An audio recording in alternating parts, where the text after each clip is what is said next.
Bonjour, aujourd'hui nous allons parler d'un conflit méconnu du monde ayant eu cours dans les années précédant la Seconde Guerre mondiale et qui s'est déroulé au cœur de l'Amérique du Sud. Ce conflit fut nommé la guerre du Chaco, nom du territoire convoité par ces deux nations respectives étant la Bolivie et le Paraguay. Dans cette vidéo, nous discuterons des effets sociaux, politiques et géographiques relatifs à toute la période du conflit.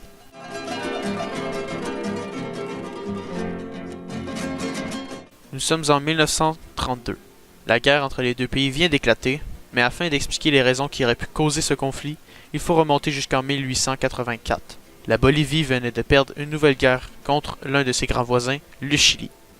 Lors de l'accès à l'indépendance des pays d'Amérique du Sud, la division territoriale entre les nations était plus proportionnelle que de nos jours. À peu près tous les pays possédaient un accès maritime pour le commerce. L'explication en lien avec la petitesse des territoires de nos deux acteurs de nos jours, comparés à leurs voisins, et qu'ils furent les sous-fifres des nations telles que le Brésil, l'Argentine, le Pérou et le Chili. La principale défaite de la Bolivie fut en 1884, sortant perdante d'une guerre avec le Chili où son accès à la mer fut définitivement coupé, ayant pour conséquence de lui retirer une grande partie de son commerce et de sa population qui habitait la région. Lors des décennies suivantes, la région du Chaco boréal deviendra un enjeu très prisé des deux nations, débutant par l'intérêt du Paraguay.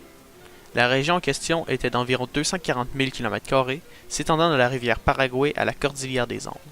Sans infrastructure donnant un accès direct à l'eau, avec une réputation d'un environnement hostile dont ces insectes étaient à l'origine de nombreuses épidémies dans les régions voisines, ce territoire n'avait aucune valeur brute. D'autant plus que la région n'avait jamais été développée et était très peu peuplée.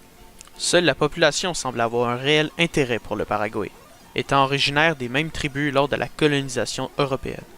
C'est donc que ce dernier ira développer la région sans que la Bolivie n'y voie d'inconvénient, alors qu'elle possédait ce territoire. Jusqu'à ce qu'une idée se fasse entendre en Bolivie. Malgré tout, les deux pays avaient des droits de prétention sur le territoire depuis la division des colonies. En effet, un plan d'accès commercial venait d'être pensé par la Bolivie dans les années 1920, ayant l'intention d'accéder à l'océan Atlantique par l'estuaire de la Plata, débutant dans les terres du Chaco. L'accès à cette région quasi partagée entre les deux nations se verra bloqué au Paraguay afin de démarrer l'innovation des nouveaux projets de chantiers commerciaux. Jusqu'au début de 1927, les deux pays seront en opposition sans toutefois entrer dans des enjeux significatifs. C'est la découverte de gisements de pétrole dans la région qui viendra mettre de l'huile sur le feu, sonnant la mobilisation et la course à l'armement. Des disputes dégénéreront, des courts sabotages seront entrepris, et malgré la Société des Nations qui tentera d'étouffer le conflit de manière diplomatique, les compagnies pétrolières extérieures décideront de subventionner les deux pays afin d'accélérer le processus de démarrage d'exploitation et donc mener à la guerre. En gros, les pays y voyaient désormais un moyen de se regarnir économiquement. C'est donc à partir de ce moment que les deux pays en tiendront une série de raids sans tenir compte des protestations de la Société des Nations. Le Paraguay, malgré sa population d'un peu moins de 900 000 habitants, appliquera de nombreuses lois militaires afin de se préparer à la guerre, telles qu'un service militaire obligatoire, une durée réserviste, ainsi qu'une durée de dernier secours. Une cinquantaine de chasseurs et de bombardiers, ainsi que plusieurs armes de provenance européenne, majoritairement la France et l'Italie, seront achetées. L'armée du Paraguay passera d'environ 4 500 soldats présents à plus de 24 000.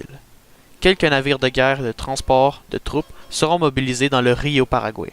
De son côté, la Bolivie achètera quelques milliers d'armes en provenance de ses voisins du Nord et des deux grandes puissances mondiales anglophones de l'époque, les États-Unis, mais surtout la Grande-Bretagne. Encore là, la Bolivie possédait déjà des stocks en armes importants, sur quoi elle y mettait toute sa confiance. Ce qui fut une mauvaise idée puisque les armes s'avéraient vieilles et défectueuses dû à certains problèmes de conception et d'entretien. Elle possédait déjà quelques avions de guerre dépassés, ne possédait certes aucun soutien maritime, mais tout de même plusieurs forts dans les régions de front avec le Paraguay. Sa force misait grandement sur son nombre, ayant une population de plus de 3 fois celle du Paraguay. Son armée présente passera de près de 9 000 soldats à 32 000 pendant les années d'avant-guerre. Malheureusement, pour cette dernière, de nombreuses lois seront appliquées afin d'éviter le renforcement trop important de l'État, principalement pour limiter les coûts, mais aussi pour ne pas offusquer les puissances voisines telles que l'Argentine, avec qui elle entretenait des mauvaises relations depuis un certain temps. Un autre point qui a un grand impact sur la guerre fut la division raciale dans l'armée de la Bolivie entre les officiers et les soldats d'infanterie. En effet, Les officiers étaient majoritairement des personnes d'origine espagnole, tandis que les soldats étaient majoritairement des anciennes tribus de la région. Cela viendra poser de nombreux problèmes de coordination et de coopération entre la totalité de l'armée. La guerre sera finalement déclarée le 9 septembre après que le Paraguay décida de saboter la totalité des infrastructures érigées par la Bolivie le long du Rio Paraguay. Une série de quelques escadrons seront envoyés afin de saboter d'autres infrastructures militaires d'importance à la frontière pour finir en grande partie par un échec. Le lendemain, la guerre était déclarée. La Bolivie, confiante dans son armée plus nombreuse, déclenche en premier les attaques qui se conclura par une légère avancée en près de 3 mois, due aux conditions pluvieuses. De plus, une autre cause de la faible avancée aurait été la pression mise en avant par l'Argentine qui menaçait d'envoyer des volontaires en aide au Paraguay. Pendant ce moment de quasi-accalmie, le Paraguay en profitera pour mobiliser ses troupes à l'aide de ses navires jusqu'à la frontière et à préparer des contre-offensives. Ces dernières, s'avérant très peu efficaces, donneront place à une série d'infiltrations à la place et de contournements de lignes de front. Une genre de blitzkrieg, si vous voulez. Blitzkrieg consistant à entourer l'ennemi afin de le surprendre et de lui faire croire qu'ils sont pris au piège en coupant tout ravitaillement en provenance de leur pays. Un jour, alors qu'une troupe du Paraguay se trouvait en arrière de la ligne de front, ils réussirent à gagner leur première grande victoire en décimant la totalité des renforts qui devaient être envoyés en secours à un fort frontalier dans une position délicate. Cela causera aussi sa chute et créera une confusion parmi l'armée bolivienne qui ne s'attendait pas à perdre d'une telle manière ce point du front. Les troupes du Paraguay en profiteront pour s'introduire par la brèche afin d'aller capturer deux autres forts plus éloignés, peu garnis en défenseurs, mais détenant de nombreux équipements militaires. Cette tactique d'encerclement massif sera vite perçue par les officiers boliviens qui sonneront le repli quasi général de la ligne de front à l'intérieur de leurs terres. Le général allemand Knud, ayant quitté le pays en 1930 après avoir accompli une mission d'administration et de réorganisation du système militaire bolivien, fut rappelé pour commander l'armée jusqu'à la fin de la guerre. La première attaque fut un succès, mais toutes les autres qui suivirent furent de lamentables échecs, puisque les captures se soldèrent par la perte du tiers de l'armée bolivienne, mais à peine 300 pertes du côté du Paraguay. Les Boliviens durent se replier par la suite, afin de comprendre les raisons de leurs échecs, et comprirent à partir de ce moment que l'efficacité de leurs armes était bien inférieure à celle de leurs ennemis. À ce stade-ci de la guerre, c'est près de 30 000 hommes qui furent morts du côté bolivien pour à peine 2 fois moins de pertes chez son opposant. Ce fut au tour de l'armée du Paraguay d'attaquer, ce qu'ils firent avec l'aide de 26 000 hommes sur une longueur de front de 90 km. Les deux camps perdirent énormément de troupes et Knud dut faire parvenir le restant de ses réserves afin de maintenir le front.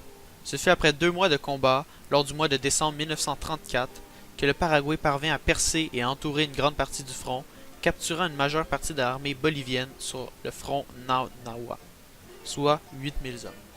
Une attaque fomentée par un général bolivien du nom de Enrique Peranendawa parviendra avec les 3 000 hommes restants des réserves à faire évacuer un nombre presque équivalent de troupes qui étaient censées être capturées. Il réussit à le faire en forçant à travers l'encerclement du Paraguay. Les restes de l'armée bolivienne tenteront de ralentir la progression du Paraguay dans les années suivantes, pour qui la victoire s'avérait presque garantie. Ils furent très près de créer un retournement de situation en encerclant près de 10 000 soldats pour seulement parvenir à en capturer 1500, à cause de leurs propres effectifs qui ne pouvaient se permettre de retirer trop de troupes pour guider les prisonniers de guerre vers les camps.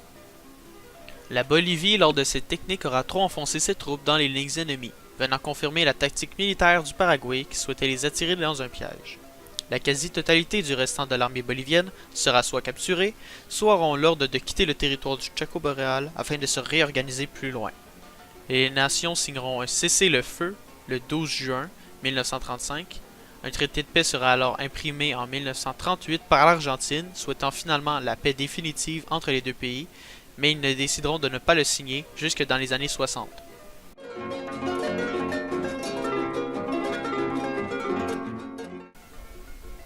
Le conflit aura duré au total près de 1 an et 10 mois, se soldant par la victoire du Paraguay, qui annexera finalement, des dizaines d'années plus tard, la région disputée. Les deux pays s'en tireront avec de lourdes dettes humaines, les pays ayant perdu en soldats et en civils respectivement 3,5% de sa population pour le Paraguay et 2% pour la Bolivie. Aussi, Dû au nombre d'achats d'armes et de reconstruction d'infrastructures, les deux pays s'en sortiront lourdement endettés, monétairement, auprès de prêts et de subventions de compagnies pétrolières.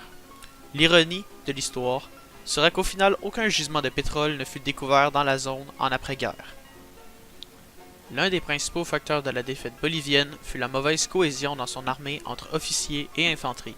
Cela permit au Paraguay de prendre l'avantage en entourant un très grand nombre de leurs divisions et de les capturer par la suite.